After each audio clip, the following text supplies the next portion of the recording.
हमारे मन में गंदे विचार क्यों आते हैं?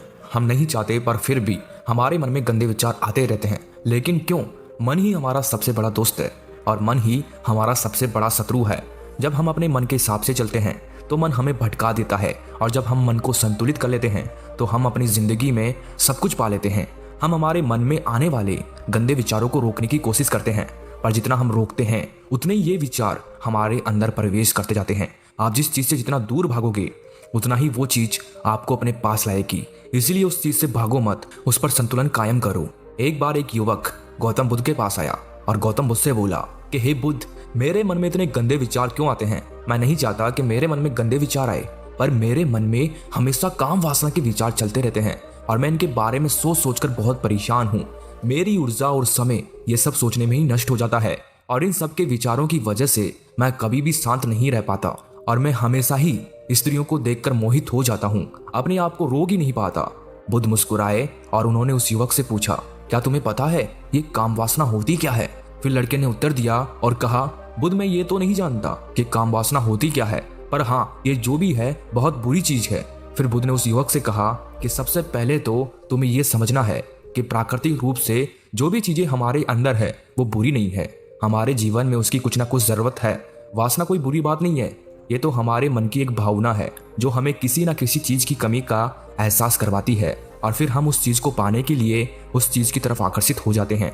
जैसे अगर तुम्हारे पास धन की कमी है तो तुम में धन पाने की वासना उत्पन्न हो जाएगी। तो वासना कुछ और नहीं, बस एक प्रकार की कमी है जो कि एक प्रकार की जरूरत का एहसास है, और जब ये जरूरत शारीरिक हो तो हम इसे काम वासना कह देते हैं। युवक ने गौतम बुद्ध को कहा कि बुद्ध, मुझे काम वासना का मतलब तो समझ में आ गया, पर आप मुझे ये बताइए कि ये आती कहाँ से है, कैसे आती है ये? गौतम बुद्ध ने कहा कि काम वासना कहीं से आती नहीं है, ये तो हमारे अंदर ही होती है, और इसका होना तो जरूरी भी है, तभी तो मानव जाति का विस्तार होगा। युवक ने कहा, जब ये हमारे अंदर ही है और जरूरी भी है तो फिर लोग इसे गलत क्यों बोलते हैं? बुद्ध ने कहा कि यही तो समस्या है, लोगों ने काम वासना को गलत तरीके से सोच लिया है, इसे छिपाने की दबाने की कोशिश करते हैं। काम वासना गलत नहीं है, बल्कि काम वासना का गलत तरीके से प्रयोग करना गलत बात है। लोग जिससे प्रेम करते हैं बस उसी के लिए जीने लग जाते हैं, उसे पाना ही अपना लक्ष्य बना लेते हैं और उसी के बारे में हमेशा सोचते रहते हैं, पर यह सब गलत है। बुद्ध ने युवक से कहा, क्या तुम्हें पता है जानवरों में भी काम वासना होती है? युवक ने उत्तर दिया, हाँ बुद्ध, जानवरों में भी काम वासना होती है, क्योंकि जानवर भी तो आखिर अपनी पीढ़ी को आगे बढ़ाएंगे। बुद्ध ने कहा, तो फिर हम जानवरों की काम वासना को गलत क्यों नहीं कहते? युवक ने कहा, मुझे नहीं पता महात्मा, आप ही मुझे बताइए। गौतम बुद्ध ने कहा कि जानवर अपनी काम वासना का प्रयोग आनंद प्राप्ति के लिए नहीं करते, वो तो सिर्फ संतान उत्पन्न करने के लिए काम वासना का उपयोग करते हैं। जानवरों को प्रकृति ने इतनी समझ नहीं दी कि वो काम वासना को अपने सुख का आधार बना सके, जबकि मनुष्य अपनी समझ के बलबूते पर प्रकृति में पाई जाने वाली प्रत्येक वस्तु को अपने सुख के लिए प्रयोग करता है। हम इंसानों ने ही काम वासना को अपने सुख का साधन बना लिया है, जबकि प्रकृति ने तो हमें अपने वंश को आगे बढ़ाने के लिए दिया था, लेकिन इंसानों ने इसे अपने जीवन का परम लक्ष्य बना रखा है, और इस तरह से काम वासना का बेलगाम हो जाना गलत है। युवक ने बुद्ध से पूछा, महात्मा जी, ये काम वासना हम पर हावी क्यों होती है, क्यों ये बेलगाम हो जाती है? तब गौतम बुद्ध ने कहा कि सुनो, अब जो मैं तुम्हें बताऊंगा उसे तुम ध्यान पूर्वक सुनना। काम वासना का सारा खेल तुम्हें समझ आ जाएगा, तुम्हें तुम्हारे सारे सवालों का जवाब मिल जाएगा, बस तुम्हें ध्यान से सुनकर समझना है। फिर गौतम बुद्ध युवक को बताना शुरू करते हैं कि एक बार की बात है, एक आश्रम में गुरु और उनके शिष्य रहा करते थे। शिष्य रोजाना आश्रम के बाहर स्थित गांवों में भिक्षा लेने के लिए जाते थे। उस आश्रम का एक शिष्य जिस गांव में भिक्षा लेने जाता था, उस रास्ते में एक नदी पड़ती थी। वो शिष्य रोज उसी रास्ते से भिक्षा लेने जाता था। एक दिन उस शिष्य ने देखा कि एक लड़का पेड़ के पीछे छिपा है। वो शिष्य उस लड़के के पास गया और उससे जाकर बोला, भाई, तुम इस पेड़ के पीछे छिपकर क्या देख रहे हो? लड़के ने कहा, अरे तुझे नहीं दिख रहा क्या कि मैं क्या देख रहा हूँ? तब शिष्य ने नदी की तरफ देखा तो वहां पर कुछ लड़कियां पानी भर रही थी। वो लड़कियां 14-15 साल की होगी। तब शिष्य ने उस लड़के से कहा, अरे भाई, वहां पर तो लड़कियां पानी भर रही है, इसमें छिपकर देखने वाली क्या बात है? तब वो लड़का शिष्य की तरफ देखकर उससे कहता है, अरे पागल, तुम्हें दिखाई नहीं दे रहा क्या कि कैसे ये परियां नदी से पानी निकाल रही है? जरा उनकी अदाओं को तो देखो, उनके कोमल शरीर को देखो, उनकी पतली कमर मटके को उठाते समय बल खाती है, और उनके बाल उनकी कमर पर कैसे लहरा रहे हैं, मानो सुंदरता बिखरी पड़ी हो। शिष्य ने फिर नदी की तरफ देखा और इस बार वो शिष्य देखता ही चला गया। अभी तक तो उसे कुछ भी नजर नहीं आ रहा था और वो बिल्कुल निर्भय था। उसे किसी भी बात का कोई डर नहीं था, लेकिन अब वो छिपने लगा और उन लड़कियों को देखने लगा जैसे उसने कोई अपराध कर दिया हो। और जब वो छिपकर उन लड़कियों को देख रहा था तभी वो अचानक अंदर से कांप गया और उसने कहा कि ये मैं क्या कर रहा हूँ, मैं जो कर रहा हूँ वो सही नहीं है, मुझे यहाँ से चले जाना चाहिए। और फिर वो जल्दी से वहां से चला गया। वो आश्रम पहुंच जाता है। आश्रम जाकर वो अपने कार्यों में लग गया, लेकिन जो अभी वो देखकर आया था वही उसकी आंखों के सामने बार बार आ रहा था। उसके मन में वही दृश्य चल रहा था। उसका मन वही सब कुछ देखने के लिए ललायित हो रहा था। उसका किसी भी काम में मन नहीं लग रहा था। सुबह होते ही वो रोज जल्दी ही भिक्षा के लिए आश्रम से निकल जाता और उस नदी के पास वाले वृक्ष के पास जाता जहाँ पर वो लड़का पहले से मौजूद रहता था। उसके साथ मिलकर लड़कियों को छुप छुप कर देखता था। अब उस शिष्य रोज ही ऐसा करने लग गया। ये उसके रोज का काम हो गया। अब उस शिष्य का मन किसी भी काम में नहीं लगता था। वो हमेशा ही किसी न किसी प्रकार के विचार में उलझा रहता। वो आश्रम के कार्यों को भी ठीक ढंग से नहीं कर पा रहा था। ना वो ठीक से सो पाता था, ना वो ठीक से खाना खा पाता था। उसका मन बेचैन सा रहता था। उसका मन बार बार उन लड़कियों के सौंदर्य को देखने के लिए ललायित हो उठता था। जब गुरु भिक्षा देते तब भी उस शिष्य का मन कहीं और विचारों में खोया रहता था। गुरु ने अपने शिष्य की इन हरकतों को भांप लिया था। तब एक दिन गुरु ने शिष्य को अपने पास बुलाया और कहा कि आज से मैं भी तुम्हारे साथ भिक्षा मांगने चलूंगा। तुम और मैं साथ साथ भिक्षा मांगने चलेंगे। तभी शिष्य ने गुरु को मना करते हुए बोला, नहीं गुरुदेव, आप परेशान क्यों हो रहे हो, मैं अकेला ही ठीक से भिक्षा मांग सकता हूँ। गुरु ने शिष्य से कहा कि ठीक है, तुम अकेले ही भिक्षा मांगने जाओ। शिष्य तुरंत वहां से भिक्षा मांगने के लिए निकल गया। शिष्य को जाने के बाद गुरु भी आश्रम से निकल गए और शिष्य का पीछा करने लगे कि वो कहाँ जाता है, किससे मिलता है। ये सब देखने के लिए उसके पीछे पीछे चलने लगे। थोड़ी दूर जाने के बाद गुरु ने देखा कि उनका शिष्य एक लड़के के साथ एक पेड़ के पीछे अपराधी की तरह छिपा हुआ है और छिपकर कुछ देख रहा था। गुरु भी अपने शिष्य के पीछे जाकर खड़े हो गए कि आखिर उनका शिष्य ऐसा क्या देख रहा है जिसे देखने के लिए वो पेड़ के पीछे अपराधियों की तरह छिपा पड़ा है। गुरु ने देखा कि उनका शिष्य पेड़ के पीछे छुपकर लड़कियों को देख रहा था जो कि नदी से पानी भर रही थी। तभी गुरु ने शिष्य को कहा कि शिष्य, क्या तुम इन लड़कियों से भी भिक्षा लोगे? अपने गुरु की आवाज सुनकर वो शिष्य घबरा गया और उसके पसीने छूटने लगे। वो थर थर कांपने लगा जैसे किसी चोर को चोरी करते समय रंगे हाथों पकड़ लिया हो। उस शिष्य की हालत खराब हो गई। वो कुछ भी नहीं बोल पा रहा था। दूसरा लड़का जो शिष्य के साथ था वो वहां से भाग गया। शिष्य घबराया हुआ था। उसके मुंह से कुछ टूटे फूटे शब्द ही बाहर निकल रहे थे। वो अपने गुरु से नजरें भी नहीं मिला पा रहा था।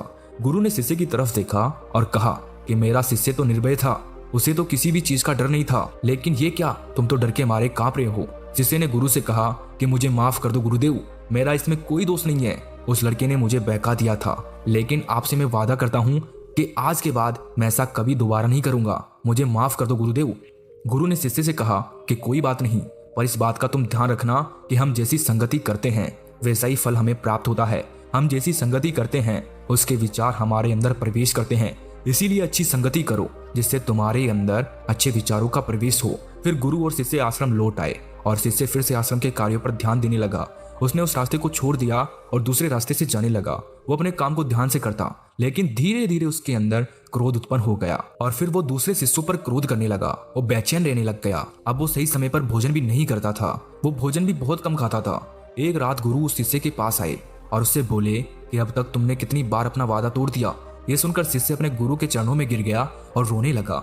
रोते रोते ही उसने गुरु से कहा कि गुरुदेव, मैं कई बार अपना वादा तोड़ चुका हूँ, फिर वादा कर लेता हूँ, लेकिन हर बार मैं वादा तोड़ देता हूँ। मेरा मन मेरे नियंत्रण में है ही नहीं। मैं बहुत कोशिश करता हूँ कि मैं अपने मन से सारे बुरे विचारों को निकाल दूं, लेकिन मैं चाहकर भी ऐसा नहीं कर पा रहा हूँ। फिर गुरु ने शिष्य को कहा कि चलो मेरे साथ। गुरु शिष्य को आश्रम के बगीचे में लेकर गए और शिष्य से कहा कि देखो, यहाँ पर कुछ नालियां बनी हुई है जिससे नदी का पानी इन पौधों तक आ रहा है और ये पानी एक निरंतर बहाव से आ रहा है।